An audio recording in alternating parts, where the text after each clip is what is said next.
ये अपराध है। और इस देश के गृह मंत्री के ऊपर तरीपार होने का आरोप नहीं है, वो तरीपार थे। उनको गुजरात से बाहर कर दिया गया था।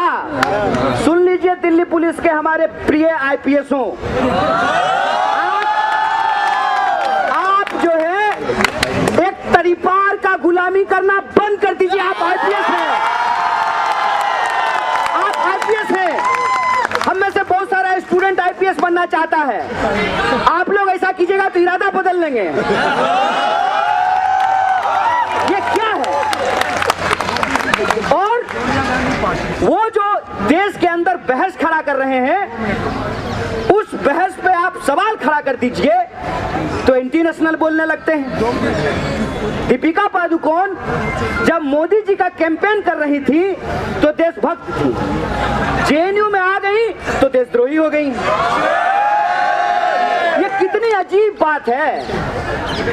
इस देश का नौजवान का सपना आप उससे छीन रहे हैं, उसके पढ़ने लिखने का अधिकार आप उससे छीन रहे हैं। इस देश में गरीब लोग अपनी पढ़ाई नहीं कर सके, आप उसके ऊपर हमला कर रहे हैं। आप सीधे तौर पर यह साजिश कर रहे हैं कि अगर जेएनयू जैसे संस्थान बंद नहीं होंगे तो जेएनयू यूनिवर्सिटी ऑफ एमिनेंस कैसे बनेगा। सोच के देखिए, जेएनयू अगर रहेगा 150 रुपए में पीएचडी कराएगा बसंत कुंज में, साउथ दिल्ली में, पहाड़ों के बीच में, पेड़ों के बीच में, तो हमको माथा में कुत्ता काटा है कि हम जियो यूनिवर्सिटी में पढ़ने के लिए जाएंगे। ये क्यों है? ये इसलिए है कि जब तक बीएसएनएल भाई साहब नहीं लगेगा, नहीं बनेगा, तो जियो धन धनाधन कैसे होगा? बोलिए, जियो धन धनाधन कैसे होगा? आप लोग भी धनाधन कर रहे हैं ना। यहाँ मैं जरा गांधी को ले आता हूँ। गांधी चरखा क्यों काटे थे? क्या लगता है आपको? उसमें इकोनॉमी की लड़ाई नहीं थी। चरखा क्यों काटे थे? ताकि मैनचेस्टर के कपड़े को नहीं पहनेंगे भारत के लोग। अगर आपको लगता है कि जेएनयू को बचाने की लड़ाई सिर्फ जेएनयू को बचाने की लड़ाई है, ऐसा नहीं है। जेएनयू को बचाने की लड़ाई इस देश में बीएसएनएल को बचाने की लड़ाई है, रेलवे को बचाने की लड़ाई है, एयर इंडिया को बचाने की लड़ाई है, पत्रकारिता को बचाने की लड़ाई है, नागरिक अधिकारों को बचाने की लड़ाई है, संविधान और देश को बचाने की लड़ाई है। ये बात हम तमाम लोगों को समझना चाहिए। और गुस्सा मत होइए। आप भक्त भक्त बोल करके उसकी भावनाओं को हर्ट मत कीजिए। आप ही सोचिए, आपको अगर किसी से मोहब्बत होगी, उसके बारे में खराब बात बोलेगा तो बुरा लगेगा ना। तो आप उसकी भावनाओं को हर्ट मत कीजिए। सिर्फ उससे ये पूछिए, दोस्त आओ चाय पीते हैं, चलो थोड़ा हम भी चाय पे चर्चा कर लें। ये बताओ, एक ही तो दिल है तुम्हारे पास, मोदी जी जीत लिए हैं, कोई दिक्कत नहीं है, दिल तुम उनको दे दिए, दिल दे चुके सनम, दिमाग तो है, एक दिमाग ही तो है, एक दिमाग है ना आपके पास। अब सोच के देखिए, दिल्ली का चुनाव हो रहा है, करोड़ों लोग यहाँ पे रहते हैं, दिल्ली की अपनी समस्याएं हैं, दिल्ली में लोगों के फेफड़े खराब हो रहे हैं। एडवाइजरी जारी होता है कि सुबह टहलने के लिए नहीं निकलिए, जबकि कहा जाता है कि सुबह टहलने से लोग स्वस्थ रहते हैं, दिल्ली में अस्वस्थ हो जाते हैं। ये दिल्ली की समस्या है। एलकेजी में, यूकेजी में एडमिशन कराने के लिए माँ बाप को तब से ही चिंता होने लगती है जब वो बीआर प्रेग्नेंट हो जाते हैं। ये सच है कि इंटरव्यू की तैयारी करते हैं बच्चों से पहले माँ बाप। एलकेजी यूकेजी में एडमिशन कैसे होगा? लोगों के पास पार्किंग की समस्याएं हैं, कार खरीदना चाहते हैं लेकिन लगाने की जगह नहीं है। जहां पे दोस्त ऐसे मोहल्लों में रहें जहां कार ले जाने में दिक्कत हो तो दोस्ती छूट जाती है। लोग जो है वैसी जगह पे गेट टुगेदर करना पसंद करते हैं जहां पार्किंग हो सके। दिल्ली के लोग साफ हवा, साफ पानी, अच्छी शिक्षा, बिजली, सुरक्षा ये मांग रहे हैं। ये कह रहे हैं कि नहीं, हमारे पास तो कोई मुद्दा है नहीं, इसीलिए हम जेएनयू के नाम पे चुनाव लड़ेंगे। बताइए, एक यूनिवर्सिटी दिल्ली के एक कोने में पढ़ लिख रहा है, कुछ बोल रहा है, और आप इतने स्पेशल नहीं है साहब कि आप आए हैं तभी बोलना शुरू किया है। अरे हम ऐसे नहीं हैं। हम कोई न्यूज चैनल चलाते हैं क्या कि पैसा लेकर के बोलेंगे? अरे इस देश के नागरिक हैं, जो सही लगता है सही बोलते हैं, जो गलत लगता है गलत बोलते हैं। आपसे कोई व्यक्तिगत दुश्मनी है क्या? कोई व्यक्तिगत दुश्मनी नहीं है। और आपके भीतर, इस देश की जनता के भीतर जिस तरीके से जेएनयू के खिलाफ नफरत भरा जा रहा है, आपको सिर्फ ब्लड प्रेशर का बीमारी होगा, हाइपर टेंशन होगा, आपकी कोई समस्या का समाधान नहीं होने जा रहा है। जितना गाली देना है आप दे लीजिए, जितना एंटी नेशनल कहना है कह लीजिए, इससे आपके बच्चों को नौकरी नहीं मिलेगी, इससे आपको सुरक्षा नहीं मिलेगी, इससे आपको इस देश में बेहतर बुनियादी सुविधाएं नहीं मिलेगी। इसलिए जेएनयू में उलझे रहते हैं। हम भी समझते हैं, आपका खुन्नस हमको समझ में आता है। एडमिशन होना इतना आसान बात थोड़ी है, इतना आसान बात है। एक पत्रकार आकर के बोले कि सरकार कह रही है कि जेएनयू में राजनीति क्यों होती है। हम बोले जेएनयू में लोग राजनीति पढ़ते हैं, पॉलिटिकल साइंस डिपार्टमेंट है वहां पे, और तो और मोदी जी भी इंटायर पॉलिटिकल साइंस पढ़े हैं। डिग्री नहीं है उनके पास, है कि नहीं है हम नहीं जानते हैं, हम पढ़ते हैं। देख भी लीजिए हमारा, आप लोग वहां जो है 35 साल पीएचडी करते हैं। गजब बात करते हो यार, 35 साल में हम पीएचडी कर लिए तो अपराध कर दिए। अब मोदी जी एमए किए, वो भी डिग्री नहीं दिखा रहे हैं तो बजाओ ताली। ये कैसी बात है? किन चीजों पे बहस कर रहे हो? कह रहे हो कि जेएनयू में पार्टी होता है, दिक्कत है, पार्टी नहीं होना चाहिए। तो आप क्यों बर्थडे पार्टी करते हैं? तो आपको क्या लगता है कि जेएनयू में लोग पैदा होकर के नहीं आए हैं? जेएनयू में तो लोग पैदा होकर के आए हैं ना, उनका भी कोई बर्थडे होगा ना। अरे कम से कम इस जनरेशन का तो होगा ही जो इंस्टाग्राम चला रहा है। एक दिन अम्मा को हम पूछे, अम्मा तुम कब पैदा हुई?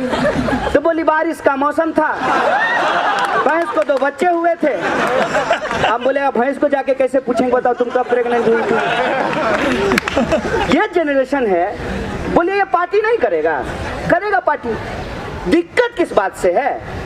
एक बात बता दीजिए कि हमको भाई इस बात से दिक्कत है जेएनयू से, कोई एक चीज बता दीजिए किस बात से दिक्कत है। पार्टी करते हैं उससे दिक्कत है, पता नहीं गिनती कैसे गिना, नजीब को आज तक नहीं ढूंढ पाए। जेएनयू के डस्टबिन से 3000 कॉन्डोम। विजुअल दिमाग में लाइए कि डस्टबिन के पास बैठ करके 1 2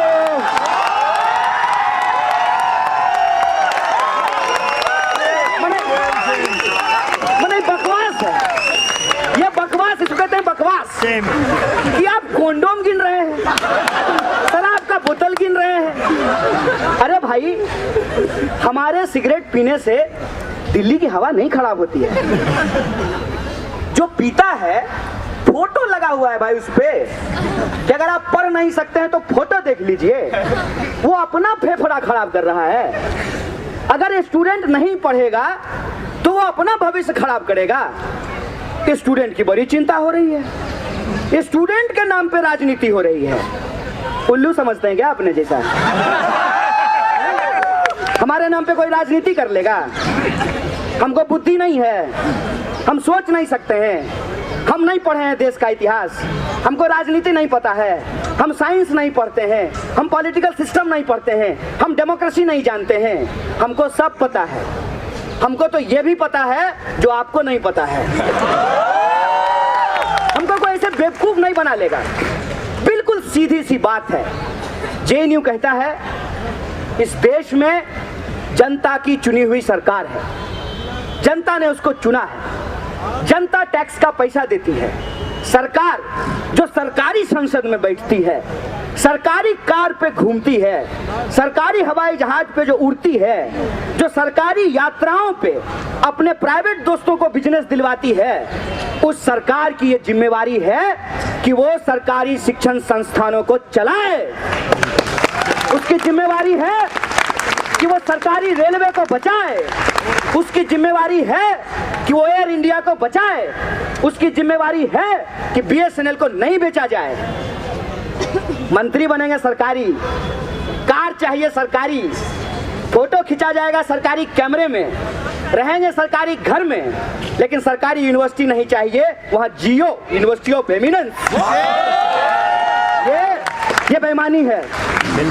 ये राष्ट्रवाद के नाम पे एक राष्ट्रवादी सरकार देश की राष्ट्रीय संपत्ति को बेच रही है और आपको JNU की पड़ी हुई है। आप इस बात की चिंता में है कि JNU में नारा लगा कि नहीं लगा। आपकी चिंता नारा नहीं है। अगर आपको चिंता होता नारे का और देश का, तो पिछले 5 साल में आप समझ गए होते कि JNU किस बात के लिए लड़ रहा है। एक पत्रकार ने कहा कि आपको टुकड़ा टुकड़ा गैंग बोला जाता है। हम बोले सरगना,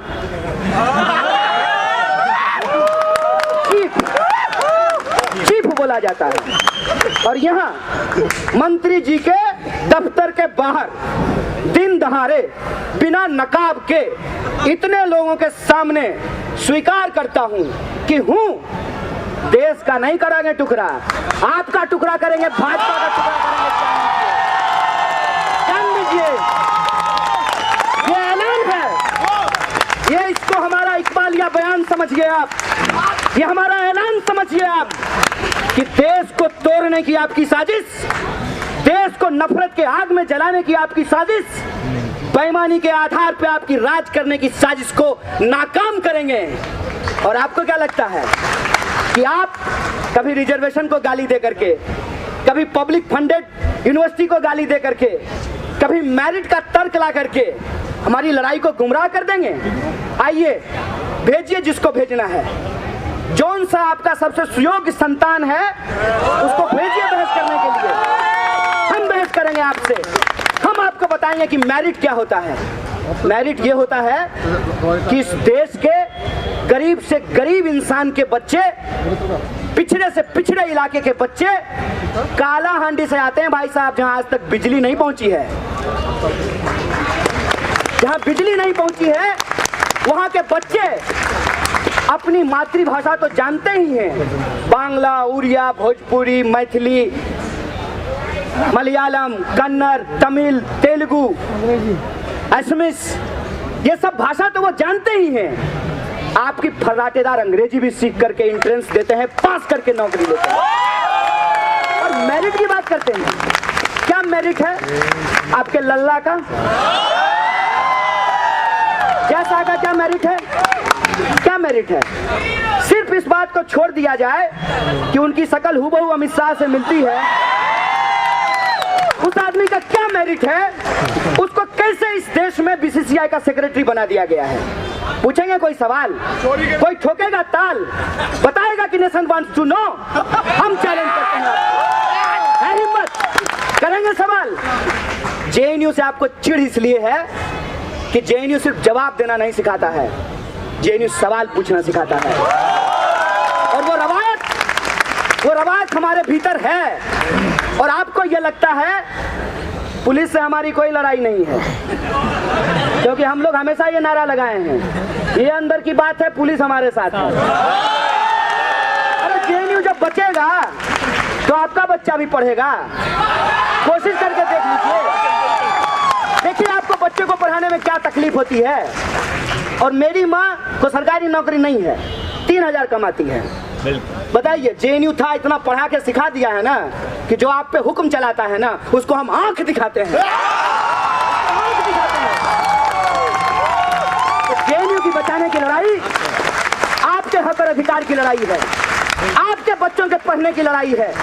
इस देश में गरीब से गरीब इंसान ये सोच सके कि हम PhD करेंगे, हम भी अंग्रेजी बोलेंगे, हम भी जीभ टेढ़ी करके ब्रिटिश और अमेरिकन दोनों एक्सेंट में अंग्रेजी बोलेंगे।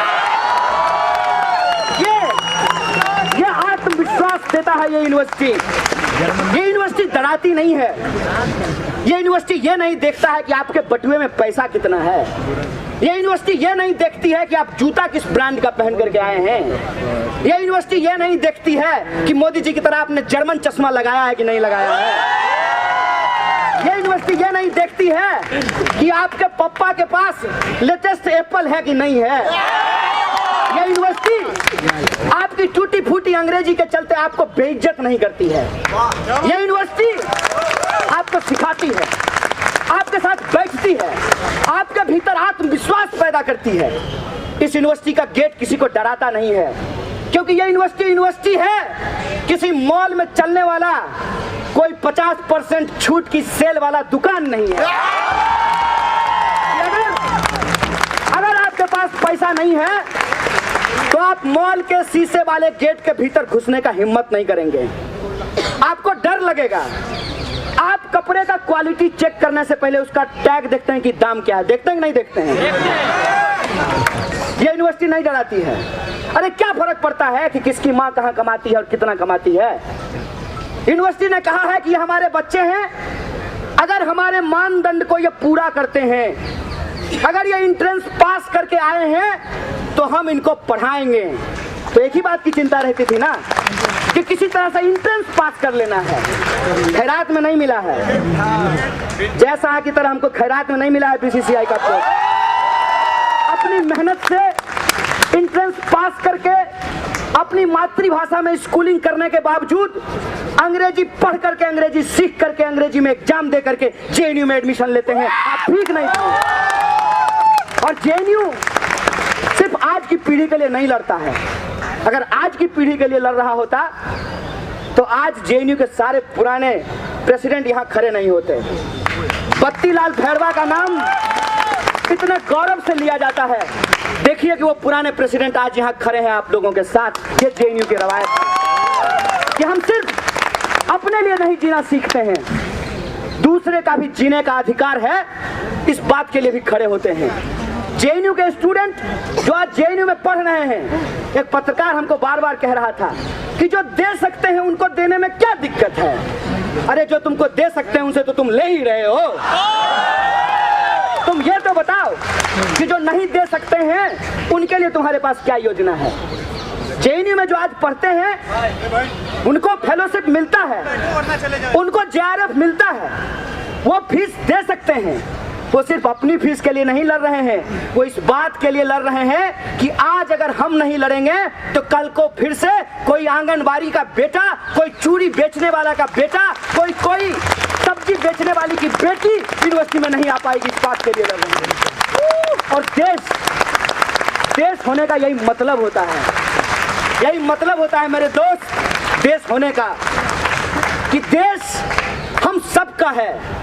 चाहे हमारा रंग कुछ भी हो, चाहे हमारी जाति कुछ भी हो, चाहे हमारी नाक कैसी भी हो, हमारी बोली कैसी भी हो, हम सब इस देश के नागरिक हैं। और जब हम इस देश के नागरिक हैं तो इस देश का संविधान सभी नागरिकों को पढ़ने का और सपने देखने का अधिकार देता है। आप हमारे सपने को छीन लेना चाहते हैं। पास ने एक बात कही है कि सबसे खतरनाक होता है हमारे सपनों का मर जाना। आप हमारे सपनों को मार देना चाहते हैं, नहीं मरने देंगे। आपको भ्रम है कि पुलिस से पिटवा देंगे, फर्जी मुकदमा करवा देंगे, अपने मीडिया चैनल को बोल बोल करके टुकड़ा टुकड़ा का गैंग बोलेंगे, एंटी नेशनल बोलेंगे, डर का ऐसा माहौल पैदा खड़ा करेंगे कि कोई आकर के खड़ा होगा उसको एंटी नेशनल बोलना शुरू कर देंगे। तो आप आंख में काजल डाल करके देखते रहिए कि पूरा देश हमारे साथ खड़ा हो जाएगा, आप अकेले रह जाएंगे।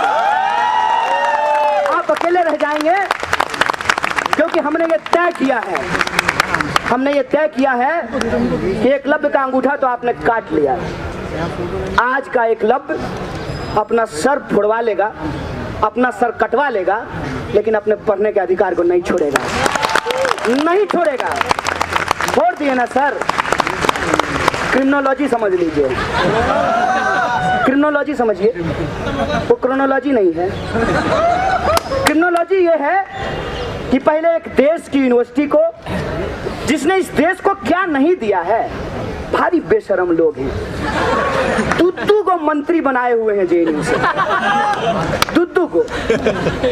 और इस्तेमाल क्या करते हैं हमारे दोनों पुराने एलुमनाई का जैसे भाजपा जब चुनाव हार जाएगी ना तो बाइट देने के लिए शाहनवाज हुसैन को भेज देगी। अब भाजपा जब जीत जाएगी तब पात्रा आएंगे मोदी जी की कृपा समझाने के लिए। अभी जब जेएनयू का मामला हुआ है तो दोनों जेएनयू के एलुमनाई को आगे कर दिया है। एक एलुमनाई ने कहा कि हमारे समय में टुकड़ा टुकड़ा गैंग नहीं था।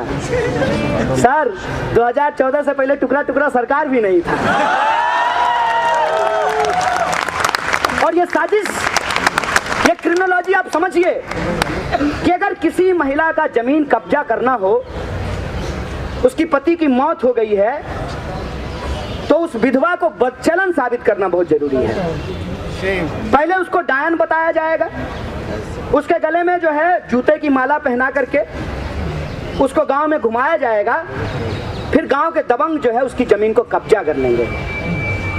जेएनयू के साथ हूबहू यही काम किया जा रहा है कि जेएनयू पूरे देश में कोई ऐसा मुद्दा हो, हर मुद्दे पे ये यूनिवर्सिटी खड़ा होती है।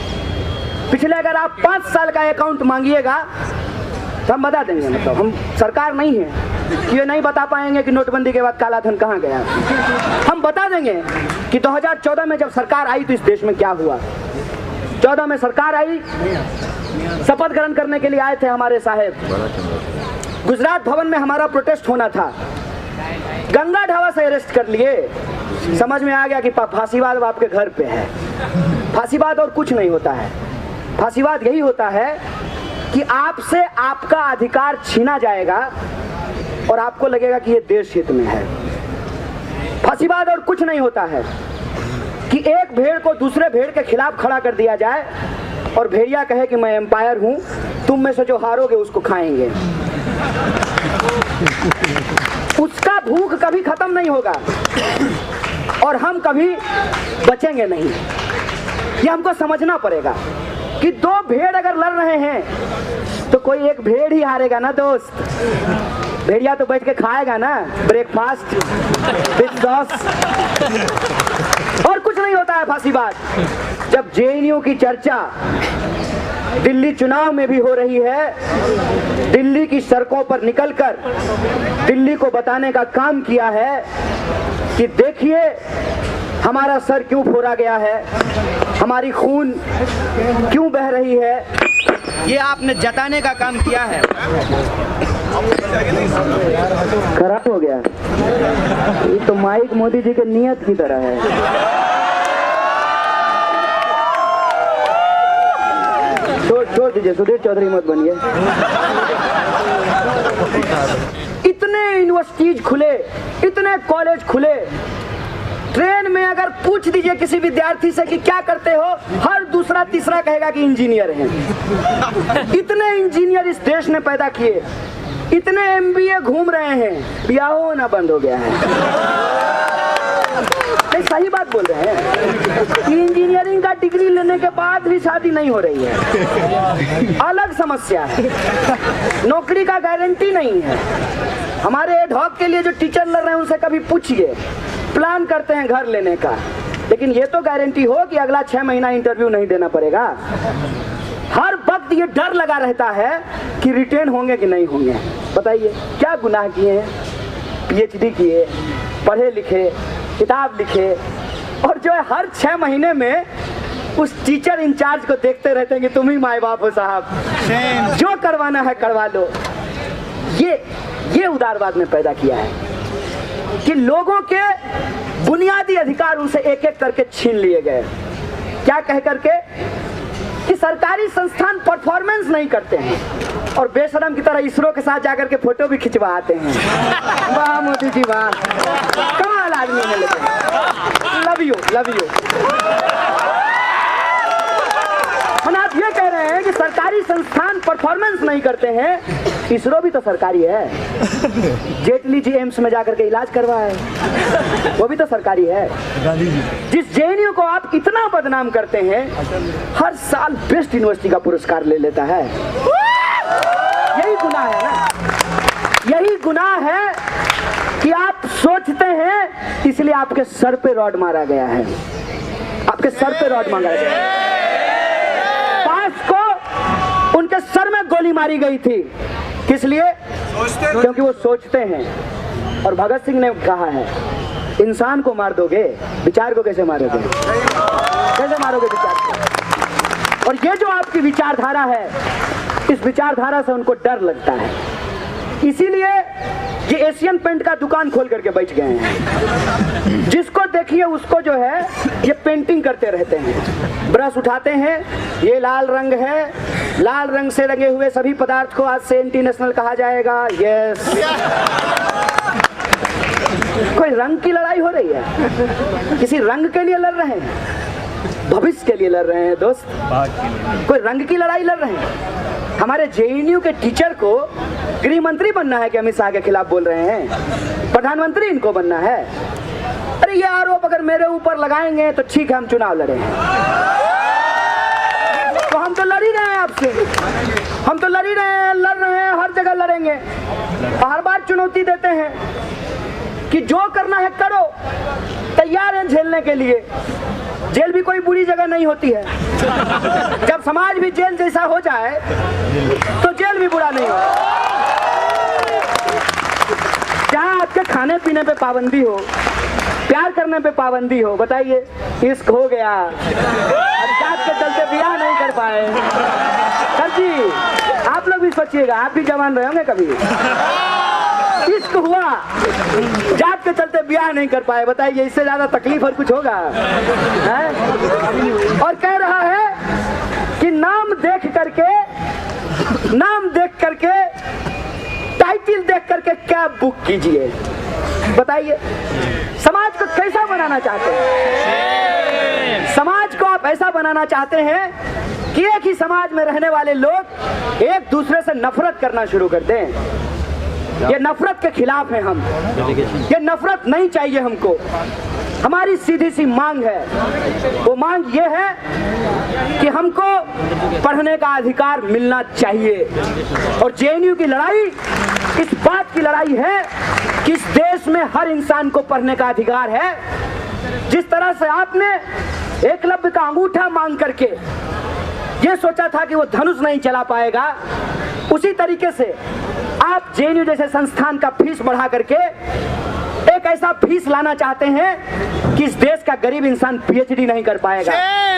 तो हम आपको बता देते हैं साहब, सिर्फ अपने पढ़ने के अधिकार के लिए नहीं, जो संविधान हमको पढ़ने का अधिकार देता है उस संविधान को भी हम बचाएंगे। एक पत्रकार ने पूछा कि ये फीस वृद्धि के खिलाफ प्रोटेस्ट है, सीए का नारा क्यों लग रहा है? तो जो है अमित शाह की तरह क्वेश्चन पहले ही लिख करके दे के इंटरव्यू देते हैं। अरे हाथ में माइक थाम लिए हैं। जिंदगी में जो जो चीज बुरी लगेगी ना, सबसे आजादी मांगेंगे। आपको दिक्कत है? कोई दिक्कत है आपसे? क्या गुनाह किए हैं? क्या अगर विद्यार्थी सीए के खिलाफ बोलते हैं तो ये उनका गुनाह है? आप नहीं बोल रहे हैं तो आप गुनाह कर रहे हैं, आप इतिहास के साथ खिलवाड़ कर रहे हैं। वो कहानी याद कर लीजिएगा बस कि जब जंगल में आग लगी तो बड़े बड़े जानवर देख रहे थे। एक कोयल अपनी छोटी सी चोंच में पानी की बूंदों को भरकर जंगल को बचाने का प्रयास कर रही थी। तो बड़े जानवरों ने कहा कि तुम्हारी छोटी चोंच से ये आग नहीं बुझेगी। तो कोयल ने कहा कि नहीं बुझेगी मेरी चोंच से, ठीक है, लेकिन बुझेगी जरूर। आग कैसी भी हो बुझती जरूर है, उसको बुझना पड़ता है। अंधेरा कैसा भी हो उसको छटना पड़ता है, उजाला होता है। और जब ऐसा होगा तो तुम्हारा नाम आग लगाने वालों में और हमारा नाम बुझाने वालों में लिखा जाएगा। आज जो लोग जेएनयू के साथ खड़े हो रहे हैं, हो सकता है कि उनको अपने फैमिली के व्हाट्सएप ग्रुप में एंटी नेशनल बोला जाता हो सकता है कि पिताजी को गुस्सा किसी और बात का था। पिताजी चाहते थे कि इंजीनियरिंग कर ले, लड़का फूको पढ़ करके बोला कि नहीं पॉलिटिकल साइंस पढ़ेंगे। हो सकता है इस बात का गुस्सा हो सकता है कि पुराना प्यार और पुराना क्रश, जब उसको प्यार नहीं मिला तो आपको एंटी नेशनल बोलना शुरू कर दे। लेकिन ये सब ओस की उस बूंद की तरह है, जब गर्मी की तपिश होती है तो उस ओस का बूंद भाप होकर के उड़ जाता है। ये इतिहास आज यहाँ जो आप सब लोग बैठे हुए हैं, ये अपनी पीढ़ियों को आप सुनाएंगे कि हम लोग लड़े थे। और मैं ज्यादा पुरानी बात नहीं बता रहा हूँ, यही वो जगह है, यही MHRD है। मंत्री जी कोई और थी, हाँ वही सास बहू वाली। मंत्री जी को रोड पे आना पड़ा था, रोड पे। जब जनता रोड पे आती है ना, तो सरकार भी ऐसी कमरों में नहीं रह सकती है, उसको रोड पे आना पड़ता है।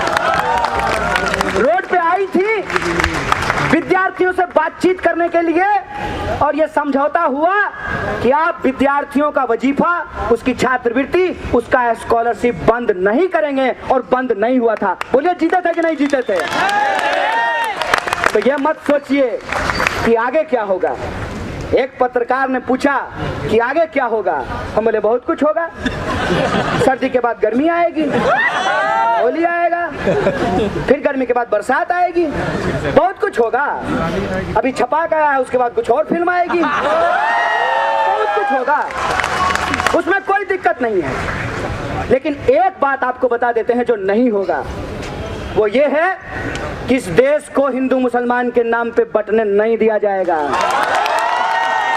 इस देश में लोगों का जो पढ़ने का अधिकार है, उसको छीनने नहीं दिया जाएगा। इस देश में जो सरकारी संस्थान है, तथा कथित राष्ट्रवादी सरकार को राष्ट्रीय संपत्ति को बेचने नहीं दिया जाएगा। इस देश में महज एक कागज के टुकड़े के आधार पे किसी से उसके भारतीय होने का प्रमाण पत्र नहीं छीना जाएगा। इस देश में किसी के जातीय पहचान के चलते उसके साथ छुआछूत बर्दाश्त नहीं किया जाएगा। इस देश में लड़का और लड़की का भेद करके ये लैंगिक भेद को स्वीकार नहीं किया जाएगा। ये बात मैं आपको बता देता हूं कि ये जरूर होगा। ये कुछ भी कर लें, लेकिन JNU में बढ़ी हुई फीस लागू नहीं होगी, और JNU को बर्बाद करने का ठेका लिए हुए या जो वाइस चांसलर हैं, वो वाइस चांसलर नहीं रहेंगे। नो मोर।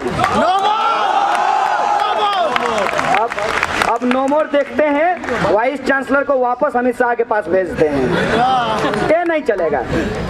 सूडो बॉक्सिंग नहीं कीजिए, सामने से आकर के लड़िए, कोई दिक्कत नहीं है। वाइस चांसलर कहें कि उनका एक पॉलिटिकल एजेंडा है और एक राजनीतिक मुद्दे के तहत वो अपनी यूनिवर्सिटी को बर्बाद करने के लिए आए हैं, तो हम सीधे तौर पे जैसे सरकार से लड़ते हैं उनसे भी लड़ेंगे।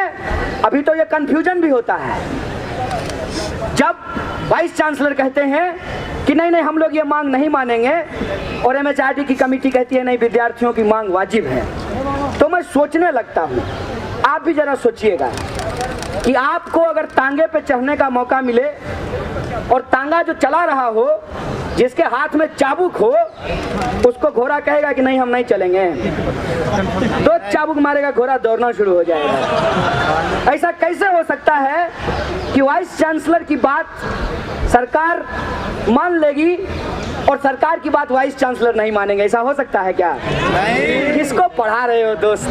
क्या साहब, कांस्टेबल जो है IPS का बात नहीं मानेगा? ऐसा होगा क्या? SHO ACP का बात नहीं मानेगा? ऐसा होगा क्या? ACP DCP का बात नहीं मानेगा? और कमिश्नर साहब जो है, हमारे समय भी एक कमिश्नर थे, वो गृह मंत्री का बात नहीं मानेंगे? ऐसा होगा क्या? ये हमको इस क्रोनोलॉजी में समझा करके अपना क्रिमिनोलॉजी चला रहे हैं। इसीलिए हम तमाम लोगों के सामने आज जो सबसे बड़ी चुनौती है, वो चुनौती ये है कि हम पढ़ने के अधिकार के लिए लड़ें। इस देश में गरीब से गरीब इंसान का पढ़ने का जो सपना है, उस सपने के लिए लड़ें। गिटार बजाना सिर्फ हमारे CV के हॉबीज में ना लिखा जाए, हम सच में गिटार बजा पाएं।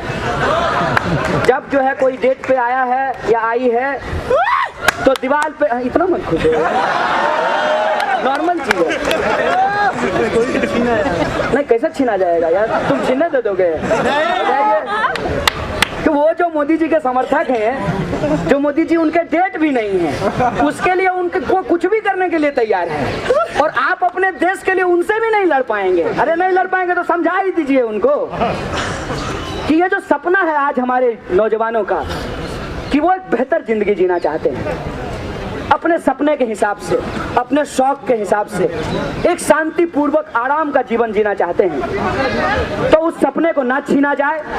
जेएनयू को बचाने की लड़ाई दरअसल देश को बचाने की लड़ाई है।